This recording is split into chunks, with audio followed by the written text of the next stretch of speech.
Hello, everyone, and welcome to the Circle of the World podcast, where we discuss Joe Abercrombie's First Law series. I am one of your hosts, Lord Chamberlain Jeffrey, and here are my co-hosts. Archlector George. And Harrison, the adept is historical. We continue our coverage of Best Served Cold, Joe's first standalone, and the next First Law entry after the original trilogy. And on this episode, we review The Fate of Styria and To the Victors. So let's get started. As usual, folks, we got to thank you all for your continued support. It means a lot to me. It means a lot to us. Thank you. And, In particular, we love it whenever people mention us outside of us prompting them. That's really nice. that is really nice. That's lovely. We can't actually necessarily talk about what we're referencing, but yes, that's awesome. That's the only way we know that people are actually listening. Yeah. Tag us, baby. I know my mom Let us listens. I put the podcast on for my ferrets. I don't know if they actually listen though. George, you have anybody that you are forcing at gunpoint to listen to the podcast? Nobody I know will listen to it. So Well, that's because you Brits have tight gun laws. I'm gonna FedEx you a gun, okay? I can't even get people to read the books, man. It's real The hard. least convincing person in the world. It's real hard when you got a cool group of friends, but they're cool, like they're too cool to read. But I mean, then they're dumb, but they don't want to read about cool stuff. But then they want to watch trash-ass TV. Never mind, I'm not going to get into this again. We just finished talking about it. So Yeah, anyway, we just finished talking about House of the Dragon. So not trash. It's not trash. It's serviceable right now. Although it's fine. your Lord Chamberlain and your Archlector are not too happy with some choices in the writing.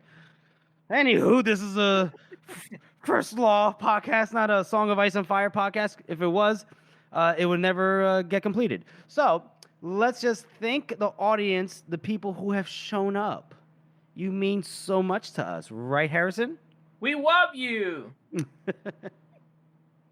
The Adeptus Historical is always much more positive minded when it comes to the populace, the small folk of Adua, right? No, Jeffrey, out the world. I love them all. In the entire circle of the world.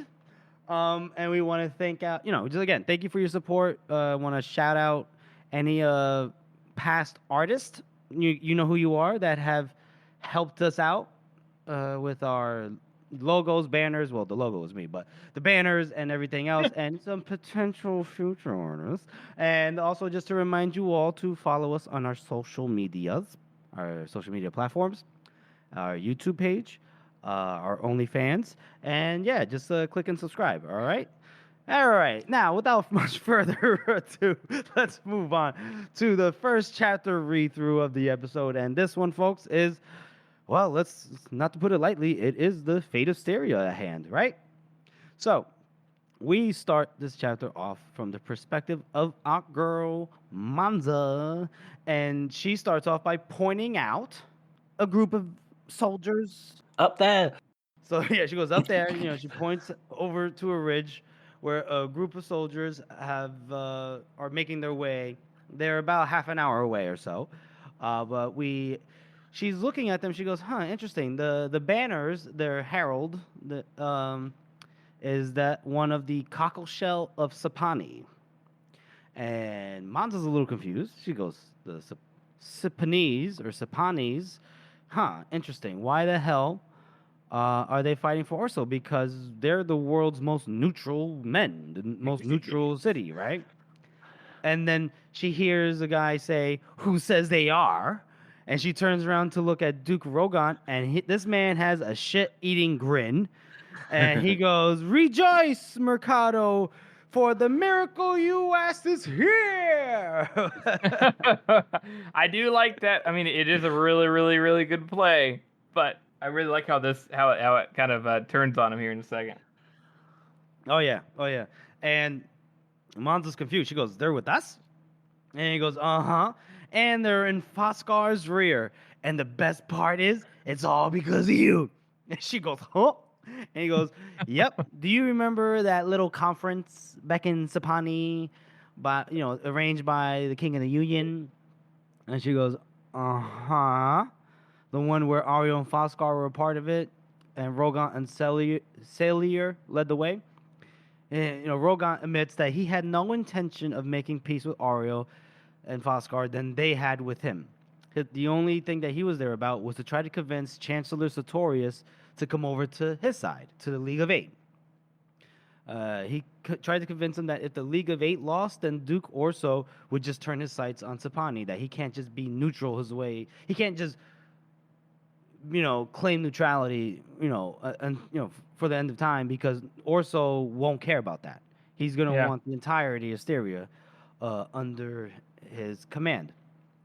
So that he tried to convince him that once Drogon dies, then Sapani would be next, or Sartorius, I'm sorry, would be next to die. And then but the old man clung to his cherished neutrality, and at the point where Drogon he despaired of even trying to convince him. He even was seriously considering just leaving Styria. He's like, "Fuck this! I'm about to be out." And then he closes his eyes and he tilts his face towards the sun to feel the warm embrace of the sun rays. And he goes, and then, oh, happy days, oh, happy days. Oh, serendipity. He opens his eyes and he goes, you murdered Prince Aryo. And then he obviously explains that since Sartorius was the host, Aryo was under his protection. So Orso was never going to forgive him for the death of his son. So he knew that Sapani was fucked. Mm-hmm. So the only way they could stop that is if they stop Orso. So they came to an agreement that very night. In secret, the League of Eight became the League of Nine. And now he explains that his long retreat from Paranti, which he said that Manza thought was so ill-advised, it was the purpose of it being so, it took so long and everything was to give him time to prepare. So he backed on purpose into this trap so he can play the bait. Which is funny that he says that, because he's acting like this is all part of the plan when we know it wasn't all part of the plan. He, as Monza pointed out when she first saw him, you could have fucking stopped this a long time ago, and you chose not to try to play this game. And he finally ran out of choices, so he's retreating, and then happened to create a smart alliance. It's not a dumb decision, but he's making it seem like he's like, aha, I have my master plan. I'm like, bro, you ain't biased. Shut the fuck up. Well, the thing is, he does admit, right? He says, if I couldn't convince Sartorius, I was fucked. I knew it. He said that. That's true.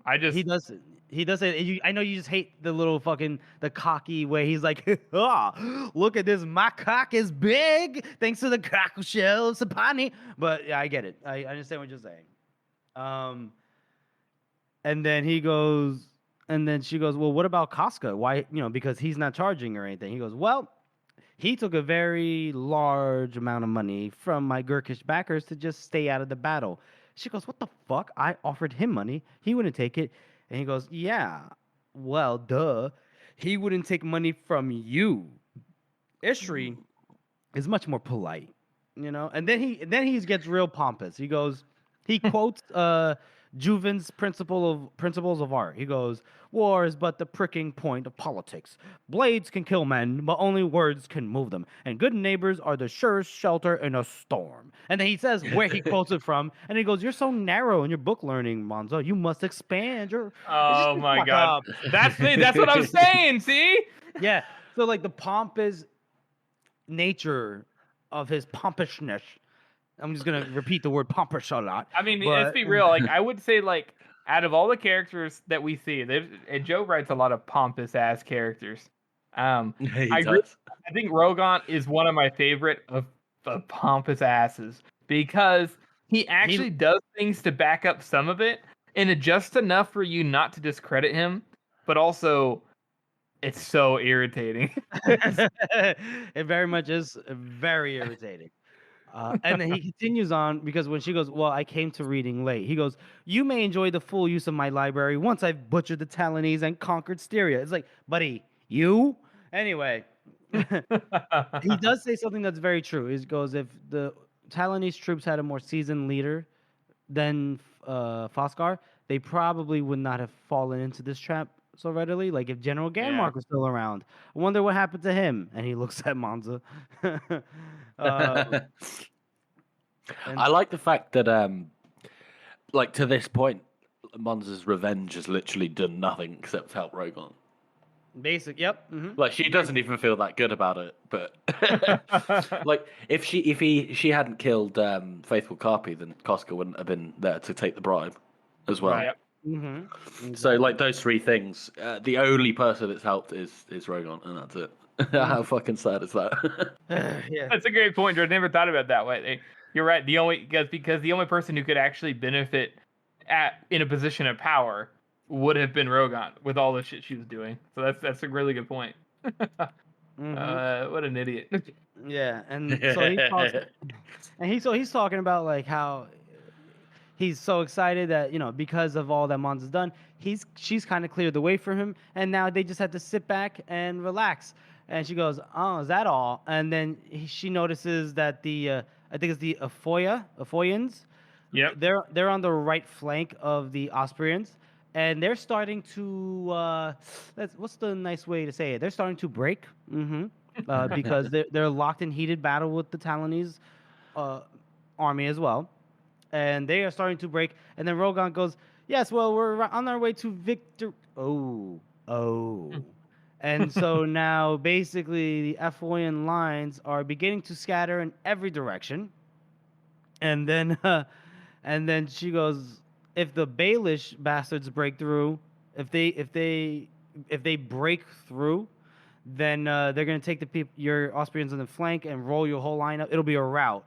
And the thing is, the Sapanis, like I mentioned earlier, are half an hour away. Yeah. So at that point, even if they turn up in half an hour, they're fucked. I mean, because if they lose now, then the Taiwanese are strong enough, seasoned enough to once they rout the Austrians, they can just form up and face the Sapanis. And we know that Casca is staying out of the battle. Yep. So at this point, then Duke is like, "What do we do? What do we do?" Because it's so satisfying, isn't it? Because he's like, "My plans come together," but she was like long game. Is he politically viable? Like we mentioned before, yeah, he's politically viable, but like he obviously just sat up his lines and was like, "Okay, all I have to do is sit here now." He's never actually been in a battle, and he has no tactical mindset whatsoever. Nope. And even to the point where he goes, "Maybe we should go. We should go back to the city. Maybe." She goes. "You don't have the time to disengage from that, even as skilled a withdrawer as you are." Then that's when he kind of like it says his face lost all its color, and he goes, "What do we do?" And then Monza just simply draws her sword, and then he goes, "Ah, that." And she goes, "Yep, that." And he goes, "All right. Well, I guess there comes a time where a man must truly cast prudence to one side." And then he goes, "Cavalry with me." I guess his voice just dies out. And then this is where Monza comes into play. She goes, "I remember what Farron said. A loud voice to a general is worth a regiment." And then she gets in her stirrups and she yells, "Form the horse!" very loudly. And then Harrison, do you want to? I know you kind of enjoy this kind of stuff too. Do you want to kind of like take point here? I just like how she, like this is like the only time in the whole book that we actually get to see her like do something like on the battlefield as like commanding, as opposed to hearing it through like the past, right? Yeah, like we see that this whole battle here too. It's like, I just think it's funny that like Rogan says, "All right, guys, we're gonna fight this battle. Cavalry on me." And Monza is like, everybody knows who she is. He pointed her out. He put her up there, and these guys that these few guys that are actually experienced are part of her. Like they know who she is. She's got a reputation. So I like the idea that she sees all this unfolding. She knows how the battle's gonna go, and she takes the opportunity and the initiative to take charge, and she forms up the ranks, and Shivers comes up there next to her, and she's like, "Oh, you're here," and he's like, "Yep, I'm not gonna miss a fight," and she's like glad to have him by her side. And I think it's interesting, like it's kind of hard to tell, how much of it is she does say it like it's great to have him now by her side, because she's like, oh yes, not just because he's good at the fighting, but also because like he's the only thing that's familiar in this area now. And so they start moving forward, and they trot down the hill, and just as the lines are breaking on the Ephorian side, they come down pretty hard, pretty fast. Heavy cavalry straight down into Orso's men coming up the flank, and they do stop them, but they hit them really hard enough that they actually push their lines back into the ford, and everybody's in the water at this point. And it's classic Joe stuff where it's just crazy, like hack and slash and run into each other, and everyone's it's pretty effective stuff. Yeah, but he's wearing the shirt that Monta bought him in the tailor or whatever. The one that Benna might have had, and he looks like a fucking weirdo with his long hair and his eye, and probably hasn't washed. He's just wearing this nice shirt, clearly on purpose to taunt her. Well, I don't think he did it to taunt her. I think that's just what he had, and he didn't give a fuck about armor. Think about it, like I think that he didn't know. Go ahead, Harrison. I was gonna say, I think that he's, as we saw on the last chapter or the chapter before that, he's conflicted. He's not sure how he feels and everything like that. Yeah, to a certain degree, is it what he has to wear? Sure, but I mean, he's in a palace. He could probably find something else to wear. I think he did wear it intentionally, but I don't think he even knows why he wore it. He wore it because he's mad at her and wants her to see that like she is that he's like, because he's not Benna, but all in his mind. But he also wants to wear it because he wants to catch her eye again and get her attention. And I do feel like it's both, like to a certain degree, like less so on the hating side, but maybe more subconsciously hating it. Maybe, but my thing is that this is not a shirt that Benna had. This is a shirt that Benna would have worn. She chose it because while they're at a tailor's or whatever. So it's not like there's any actual connection to Benna that's been explicitly made clear to Shivers. So if it's one thing if Monza would have been like, here, have the shirt. This was my brother's. Then I see where you're coming from with that. But if she just bought it, you know what I mean? She just bought him the shirt. I honestly think he's probably just like, I got no bags. This is the only thing I got that I own. That's a good point. I guess he didn't know. I don't got armor. I guess you're right. He didn't know. I do feel like he did wear the shirt intentionally because she got it for him.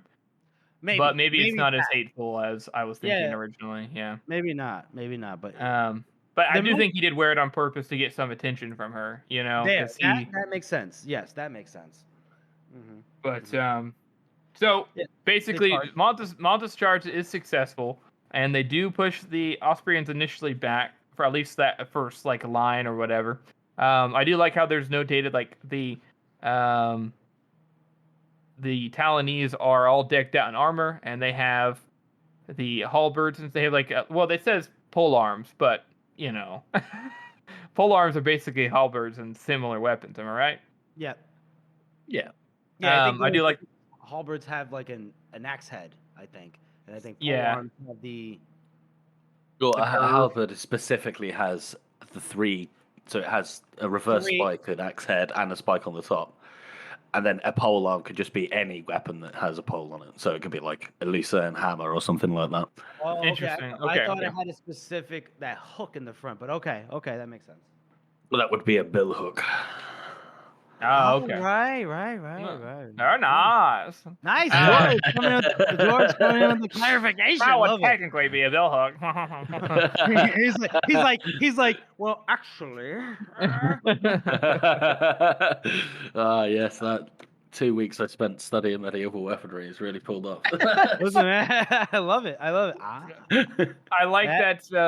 Like they do push him back because really they push him back because the the Talonese would have been equipped to face a cavalry charge with the armor and weapons they have, but since they took them on the flank as they were trying to turn the Austrians' flank, they couldn't really blunt them. So they dug deep in, they pushed them back into the ford, but unfortunately now all of the Talonese numbers are starting to show, and they're starting to swarm over and starting to surround them. They're starting to get into a melee. They lost the momentum now, and the Talonese crossbowmen are now firing down onto that flank right into the cavalry, and the horses are not liking it.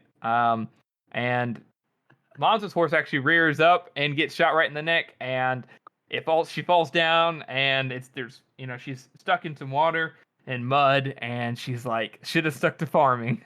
It makes me wonder too often how many times I feel as though, judging by this little chapter here and what we get in the next little bit, how often Monza was in the thick of the fighting, and I feel like it wasn't too often. And she has done it, I'm sure, but she didn't need to. She was usually too good of a tactician to be put in that position. Right. She's a little panicky here, I will say. She's a little oh fuck. Yeah, but it makes sense. I mean, the smartest way to lead your army is from the rear, to provide tactics and guidance and everything. In real life and in fantasy, very few commanders are successfully leading or diving right into charges. Plus, you don't want them to die. Yeah. Right. Yeah, you don't want them to die. But at the same time, they had to charge at the last moment. And the reason why she's panicky, if you think about it, if Monza would have had control of the Austrian army, she never would have been in this position in the first place. She never would have allowed herself to be in this little, with her back in the last stand with the back, the walls of Austria behind her. So that's why this is a first for her. That makes sense. Yeah. I also do like how she is, she takes the initiative and stuff, and she's not like scared to die. It's just kind of interesting how she's viewing the whole situation with how she's gotten to this point, and how it illustrates that she's not afraid of it, but she doesn't want to do it. She just feels like she has to, and that's very important for her because she's a character who feels like she has to do something, and that's when she does it. She doesn't really do what she wants usually. Right, and it's the same. That internal response she's feeling is probably that same kind that you get with you've been into an actual fist fight or something, you've been violent. Even if you either realize you have no choice, or you're the instigator, or you're just a psychopath, there is a part of you that gets real scared. You get that heightened sense of nerves, and something you have a voice saying, "Get the fuck out of here." Obviously, that shit is amplified when it comes to a battle. So you can only imagine that's what Monza is obviously feeling. And at the end, when she kind of survives for a moment, we should have been farmers. I should have never have been over here sucking dick, and I should have never been out here fucking going into the goddamn mercenaries like an idiot. I like how too she does say we should have stuck to farming. She's still got that idea that Bennett is still there with her. If not for the odd relations they had in most of these other scenarios, and I do think it still applies to. I do think that's bittersweet that she feels that way still. She still has not let Bennett go. That's the whole point of the revenge, I know, but even in these subtle ways, she's still thinking of him being there with her. Right. I do want to make a quick point, Harrison. Just reading through the chapter again. Her horse doesn't die just yet. It's not at this point. Oh. Yeah, it's she charges. Oh, that's right. He gets stabbed with a spear, doesn't he? Yeah, he gets stabbed with the spear. She saw other men on horseback. There was one guy that his horse got shot in the neck, but not her horse. But she doesn't go down just yet. But we'll get to that. So then we pick up from the perspective of our boy Shivers. And Shivers here, this is the first time we see battle from his point of view. True, pitch battle. He's pretty calm under pressure, it seems like. He goes, he never understood where the eager fools come from, but there was always enough of them there's enough that's to show. These guys were the ones that drove their horses from their own cavalry charge straight for the center of the white flag of the Talonese, which had formed a wedge. And then they laid their spears forward and everything. The ones that were smarter and calmer did not go directly and crash into these goddamn spears. They went around. Uh, and so Shivers, we see him. He's following Monza. She goes left. He goes left. Interesting. And then he's looking at her chopping and stabbing and everything, and he thinks back to Black Dow's words, where there's no better time to kill a man than in a battle, and that goes double for when he's on your own side. I wonder where Black Dow learned that one from. I bet you he looked at Logan's butt cheeks like plenty of times in battles, and he's like, I wish. Oh wait, kill. Nah. Oh god, never mind. Anyway, It does make you wonder too, like, I'm not to go back too far here, but like how many times Black Dow thought about that and showed restraint. And showed restraint and said, "I'm not that man. This is if I have one thing, I still have my pride." You know, like. Yeah. Yeah. Anyways, it's a good thing. It's a good thing that Monza's a woman, because otherwise, she might be in danger. No, as you know, we must protect the women, even when they're in fucking. I don't know. Ever since he killed that one. That doesn't count. That was by accident. That one. Yeah, by accident. She didn't have a name. So therefore, she wasn't an important woman. She was probably a straight white woman anyway. So let's get into the.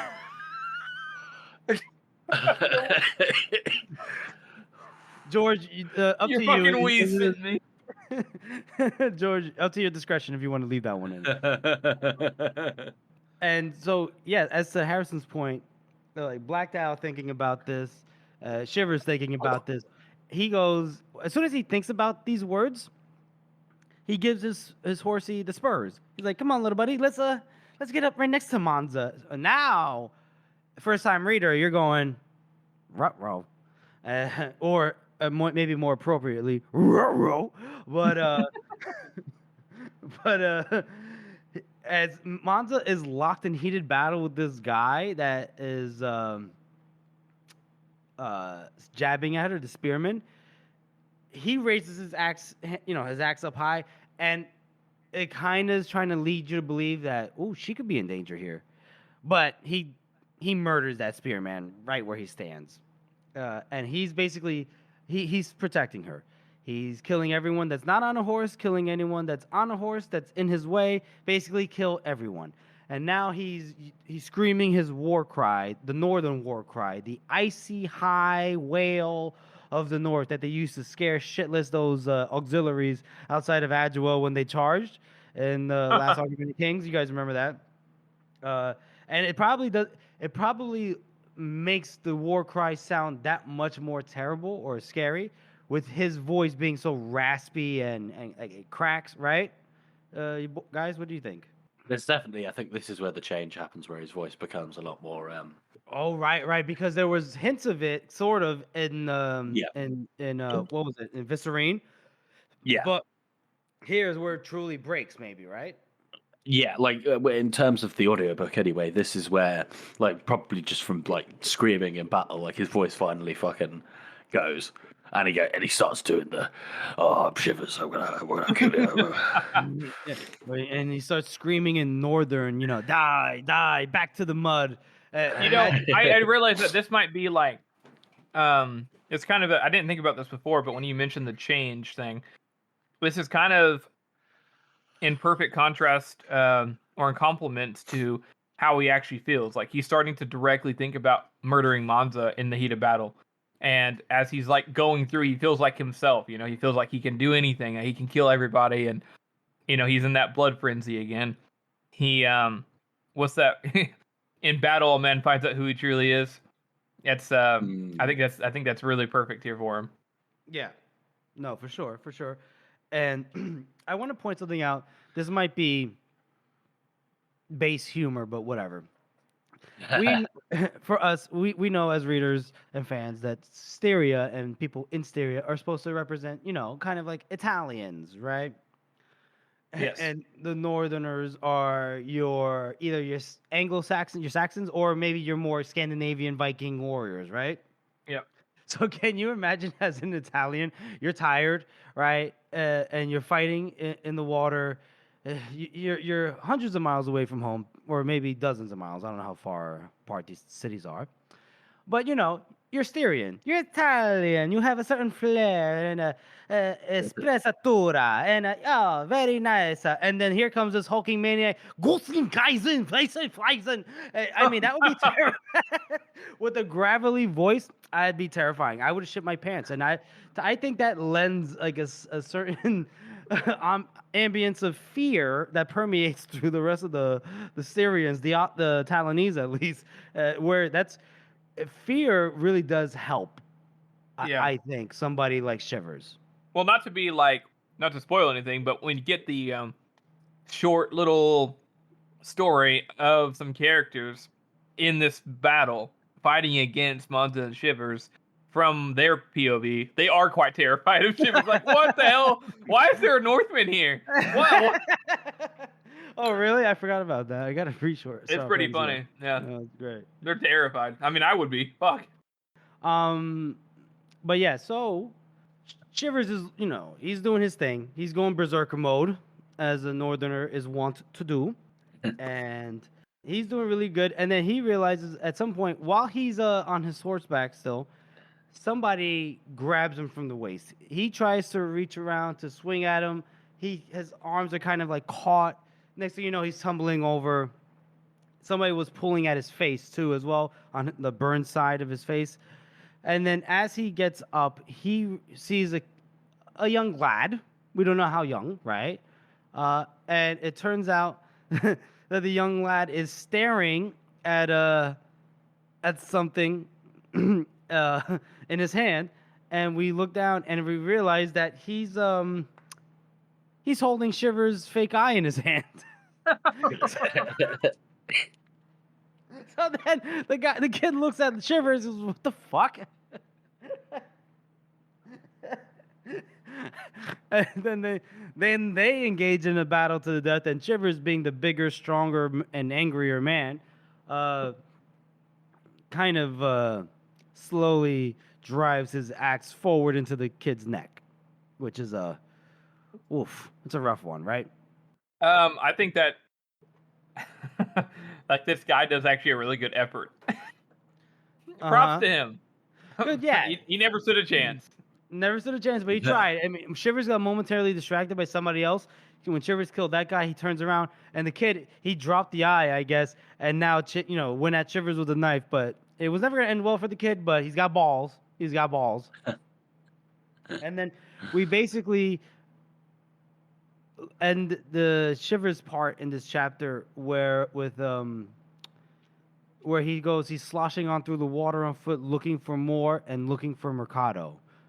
Again, we don't necessarily know where he what's going on here.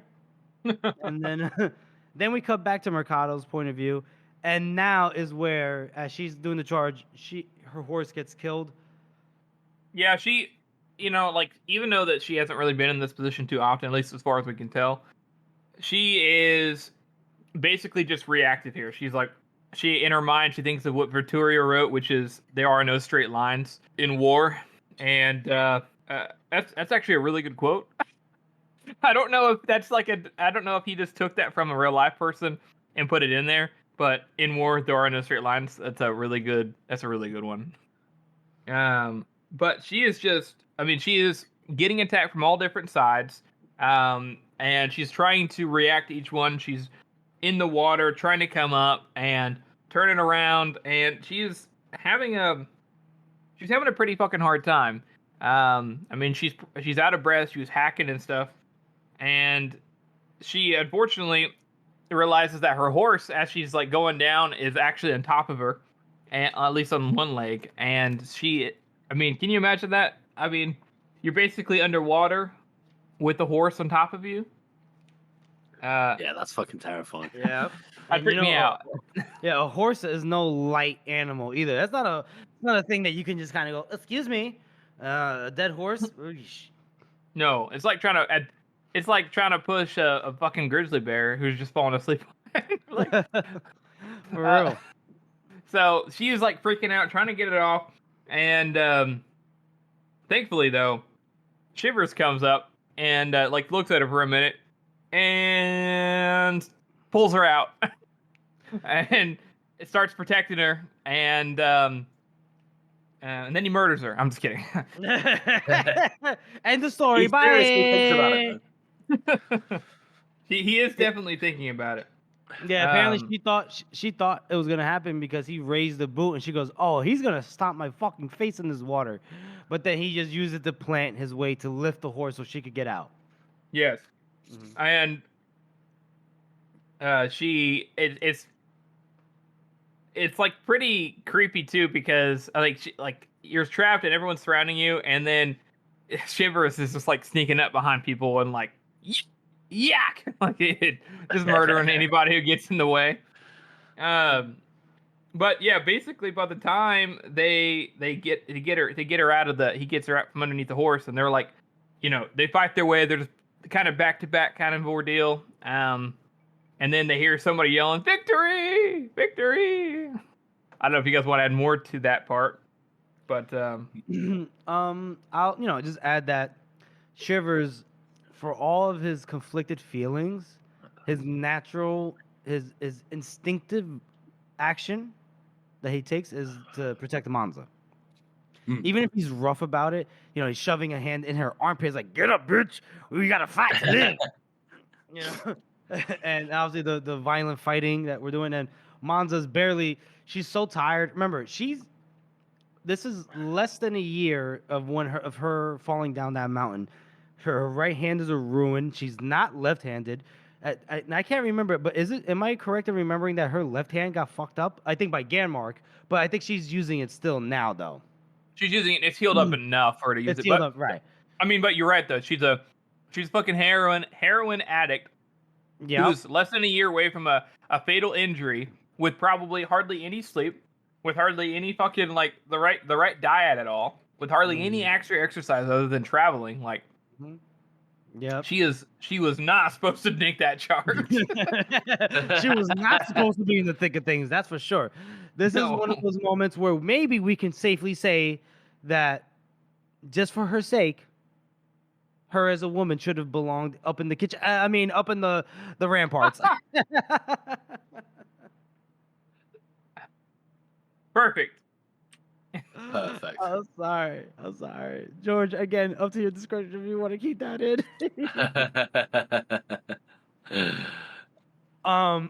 But as Harrison said, they yell victory. So they hear victories being yelled. Maza goes, "What?" She's looking around. She goes, "We won?" And he goes, "We won." And he's squeezing her tight, half lifting her off her feet. We won. That's how it ends on their segment. And we're like, "Oh, did they just kind of reconcile here? Oh, so cute." Then we cut over to the perspective of famed soldier of fortune, Nikomo Koshka, old new Captain General of the Thousand Swords. And he's looking at the battle through his eyeglass. And he goes, "Huh, God smiles on results, don't you Gurkish say?" But no one replied, and he looks, and Ishri had just gone. She left. She out. She's like, "All right, that's everything I needed. Thanks, bye."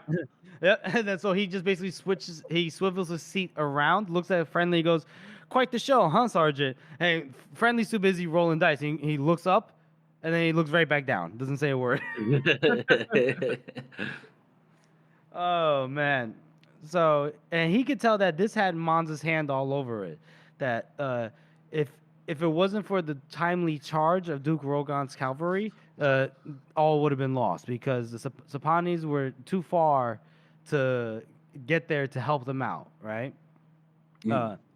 So he's happy to hear that. And then, Cesaria and Victus are near him, and he goes, "Well, looks like it's all done now.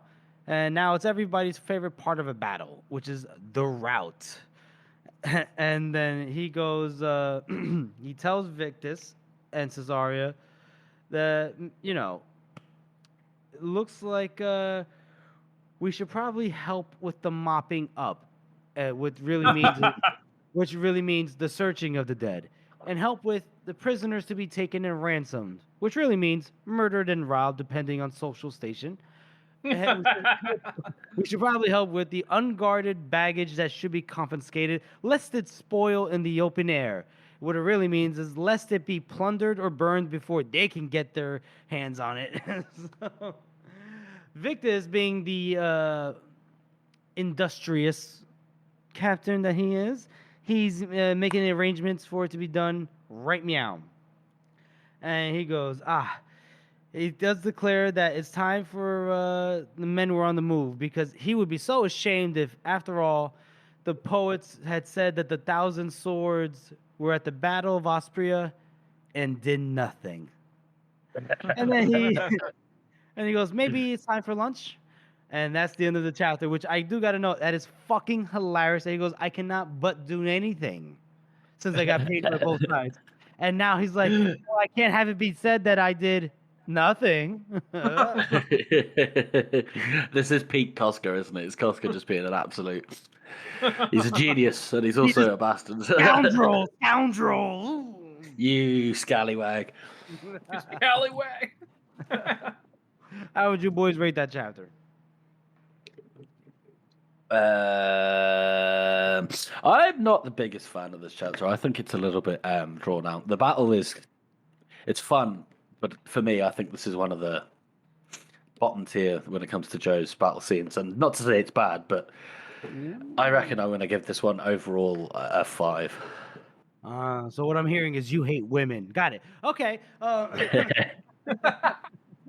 that too. Well, Jeff, that should probably mean that you're going to give us a really low score, right? I'm going to give this a low score? Yeah, because you hate women. Motherfucker. I have no idea what he's talking about, and I repudiate all claims such as those. But fuck bitches. Anyway, no, I'm kidding. I'm actually gonna give this. Actually, I'm gonna give this a 7 and a knuckle. I like this chapter a lot. It's fun.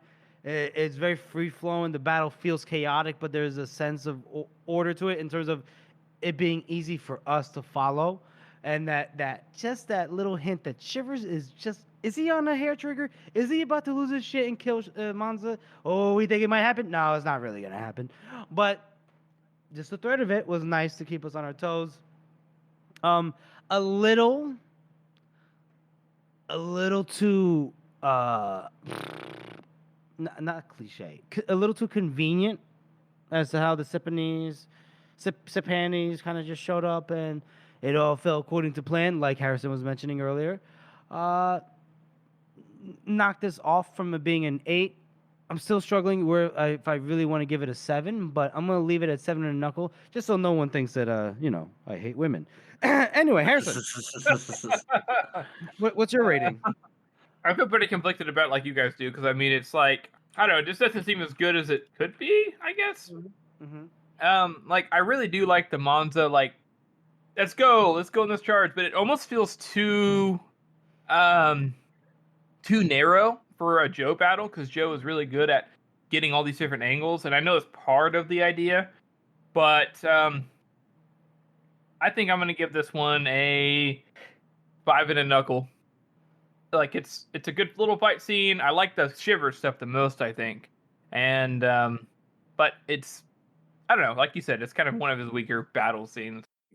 Interesting. So, just so everyone is clear, listeners of the Circle of the World podcast, Harrison and George hate women.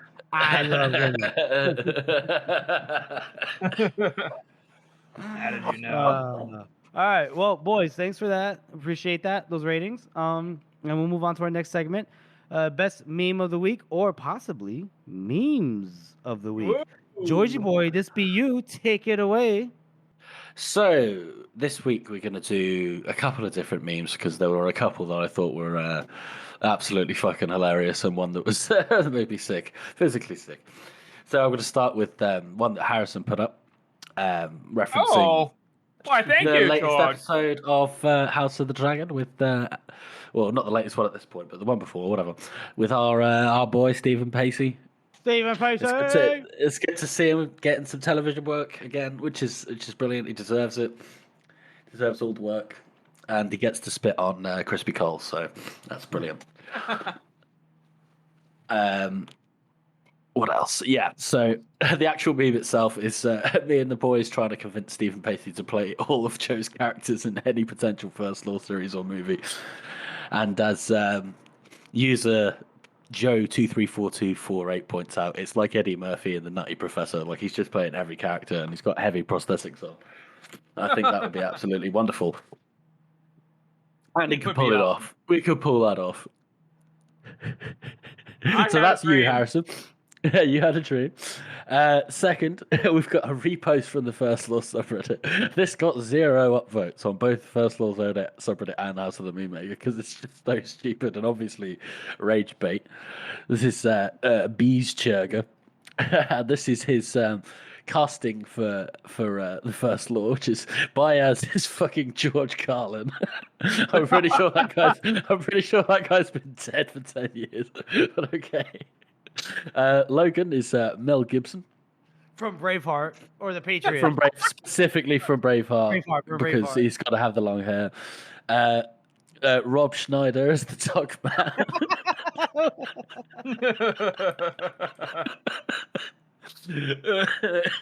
I think that, oh my god, like, I feel sick, but this is fucking hilarious.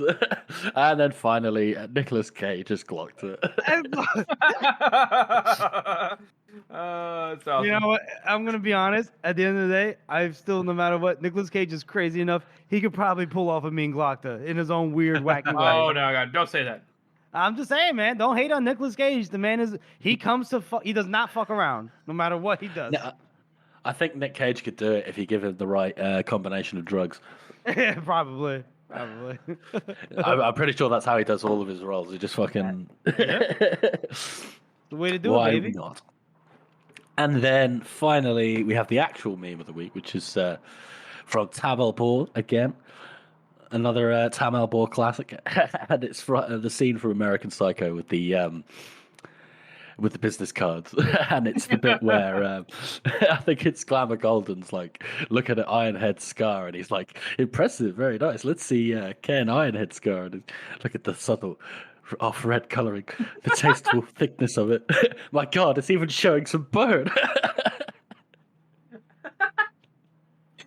Oh my God. I don't know how this dude comes up with such absolutely brilliant ideas, but we love you for it, Hamilton. Thank you very much. Yep, thank you, Tammy. Appreciate it. All right, so we'll move on to our final segment.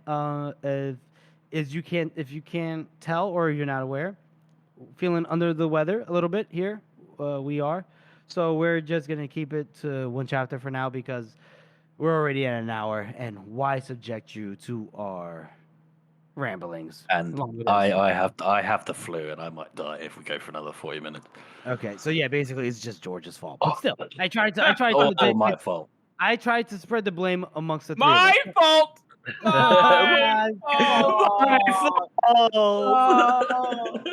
Georgie, he was so brave. He stepped before the thrust. All right. Well, we'll move on to our final chapter. Final segment. And this one is, we're basically going to do our character spot, and we are going to highlight a certain lad that died in the battle. The lad that grabbed Shiver's eyeball, the fake eyeball. Oh, how... You were too young. Too not young. know that you were about to face one of the most deadly men in the circle of the world. Yeah. Also, imagine how confused you must fucking be. Like, I imagine that 99% of the people in Styria don't even know that this is possible, and suddenly you've got a fucking eyeball in your hand, and you're like, what the fuck? You know what? I bet he was like, "Is this real?" Yeah. Yeah, He probably didn't even realize, because if you're in the mess of things.